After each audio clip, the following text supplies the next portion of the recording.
अस्सलाम वालेकुम। तो कैसे हैं आप सब? उम्मीद करती हूँ कि आप सब अच्छे से ही होंगे। तो आज मैं बनाने वाली हूँ, आज मैं बना रही हूँ स्प्रिंग रोल शीट, वो भी घर पर। तो चलो देख लेते हैं कि ये किस तरह से बनता है। तो यहाँ मैंने एक बाउल ले ली हूँ, बाउल में अभी डालेंगे, ये मैं मैदे का आटा ले रही हूँ। तो यहाँ पर मैंने 2 कटोरी मैदा ली हूँ और इसमें अभी डाल दूँगी मैं स्वाद अनुसार नमक। तो अभी ये सारे आटे को मैं अच्छे से मिक्स कर लूँगी, नमक में अच्छे से मिला लेना है।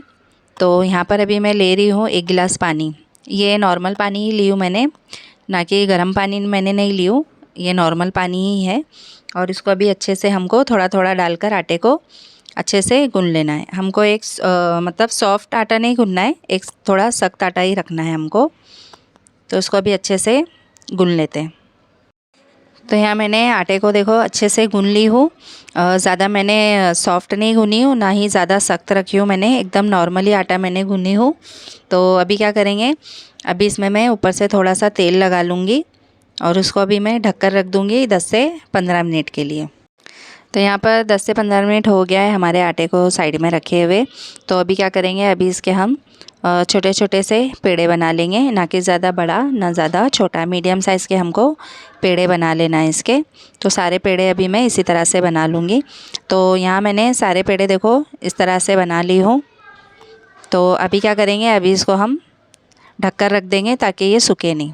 तो यहाँ मैंने अभी बेलने के लिए तैयारी कर ली हूँ। तो यहाँ पर मैंने ले ली हूँ सूखा आटा जो मैदे का है, और यहाँ पर मैंने तेल ले ली हूँ। तो अभी क्या करेंगे, अभी इसमें से मैं एक पेड़ा ले लूँगी और उसको अभी अच्छे से मैं बेल लूँगी। ज़्यादा मतलब बड़ा नहीं बेलना है हमको, छोटे साइज़ में ही हम बेलेंगे इसको, इसी तरह से ही बेलना है। तो इस तरह से मैं और एक पेड़ा आपको बता देती हूँ कि हमको ज़्यादा मतलब बड़ी रोटी नहीं बनाना है, छोटा ही बेलना है उसको। तो इसी तरह से ही सारे पेड़ों को मैं अच्छे से बेल लूँगी। तो यहाँ मैंने सारे पेड़ों को अच्छे से बेल ली हूँ। तो अभी क्या करेंगे, अभी इसके ऊपर मैं तेल लगा दूँगी, अच्छे से चारों बाजू से तेल लगाना है, ताकि जो हम इसके ऊपर इस तरह की और एक जो रोटी रखेंगे तो वो छिटके नहीं। और ऊपर से मैं सूखा आटा डाल दूँगी इसमें, ताकि रोटी हमारी एक दूसरे से चिटके नहीं बोलकर। तो यहाँ पर अभी दूसरे में भी मैंने वही सेम चीज़ करी हूँ जैसा मैंने पहले की थी। तो इसी तरह से मैं एक के ऊपर एक रख दूँगी। तो ये मैंने 4 पेड़ों का मतलब 4 रोटी का मैंने बना ली हूँ। तो उसको अभी रख दूँगी साइड में। तो यहाँ मैंने दूसरे को भी इसी तरह से ही बेल ली हूँ और इसको अभी ढक के रख दूँगी ताकि सूखे नहीं। तो जो हमने पहले बनाए थे तो उसको अभी क्या करेंगे, तो यहाँ पर मैं अभी सूखा आटा ले रही हूँ। तो सूखा आटा अभी नीचे भी लगाऊंगी और सूखा आटा उसके ऊपर भी लगा दूंगी मैं।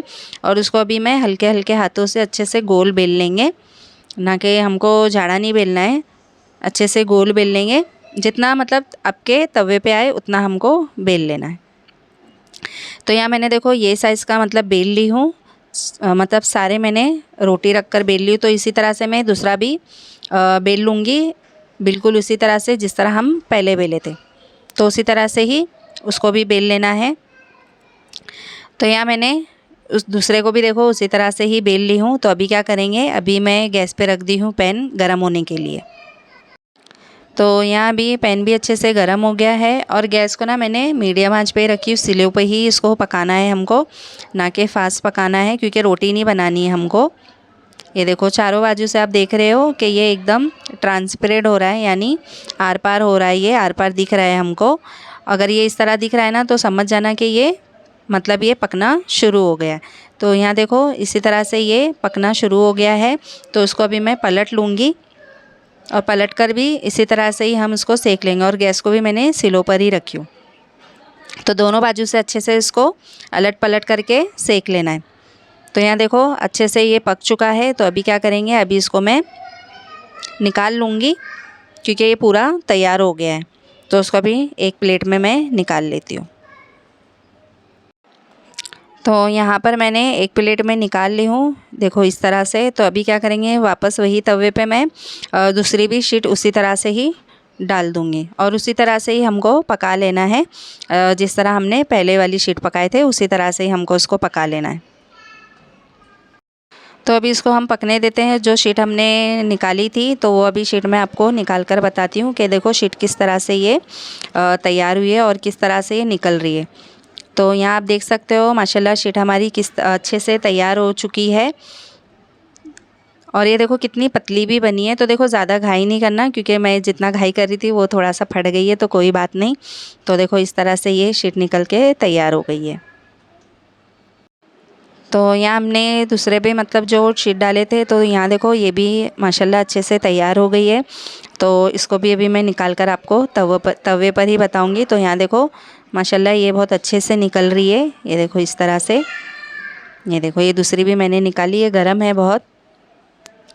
तो यहाँ देखो अभी चम्मच में भी आपको बताऊँगी मैं, आर पार दिख रहा है चम्मच हमारा। तो अभी यहाँ पर सारी शीट हो गई है तैयार। तो अभी मैं कट करके बताऊँगी आपको। तो मैंने पहले यहाँ से फ़ोल्ड कर ली और दूसरी बाजू से भी हमको उसी तरह से ही फ़ोल्ड कर लेना है और उसको साइड से हम काट लेंगे। तो यहाँ मैंने जो निशान लगाई थी उसी निशान से ही मैं अभी इसको एक छुरी की मदद से काट लूँगी, बिल्कुल इसी तरह से। तो ये जो साइड का हिस्सा निकल रहा है उसको वेस्ट नहीं करेंगे, ये भी मतलब तल देंगे। तो चाय वगैरह हम बनाते हैं ना, तो उसको चाय के साथ हम तल कर आराम से इंजॉय कर सकते हैं। तो यहाँ मैंने देखो चारों बाजू से अच्छे से कट कर ली हूँ उसको। और ये भी मतलब वेस्ट नहीं होगा, ये भी यूज़ ही होगा। तो इसको भी मैं एक थैली में रख दूँगी डालकर, ताकि ये सूखे नहीं। तो मैं भी आपको एक शीट उठाकर बताती हूँ कि शीट देखो किस तरह से ये तैयार हुई है। माशाल्लाह देखो हाथ भी मेरा आर पार होकर दिख रहा है, ये इतनी पतली शीट बनी है हमारी। तो अभी आपको ना मैं एक रोल बनाकर भी बताती हूँ कि किस तरह से मतलब ये रोल बनकर तैयार होगा। तो यहाँ देखो इस तरह से ही खाली हमको रोल करना है, जो भी स्टफिंग होगी उसमें भर दो और उसको इस तरह से रोल तैयार कर दो। तो यहाँ देखो हमारी माशाल्लाह रोल बनकर तैयार हो गई है। तो इसी तरह से ही हमको सारी शीट बना लेना है और समोसे की भी पट्टी इससे आराम से बना सकते हैं। तो कैसी लगी गाइज़ आपको आज की मेरी ये रेसिपी, तो कमेंट में मुझे ज़रूर बताना और एक बार ज़रूर ट्राई करना इस तरह से रोल की शीट बनाना। और बहुत अमेजिंग भी बनती है और बहुत जल्दी भी। तो हाँ, इसको ना हम फ्रीज़र में भी स्टोर करके रख सकते हैं 1 से 2 महीने तक के। तो इस तरह से अगर थैली मिलेगी ना, तो इस तरह थैली में हम आराम से इसको स्टोर करके रख सकते हैं 1 से 2 महीने तक के। तो बिल्कुल इसी तरह से ही हमको रख लेना है और इसको पैक कर दिए और इसको रख दिए। जब हमको यूज़ करना होगा तो हम इसको निकाल कर इस्तेमाल कर सकते हैं। तो कैसी लगी आपको आज की मेरी ये रेसिपी? तो लाइक, शेयर, सब्सक्राइब करना मत भूलिएगा।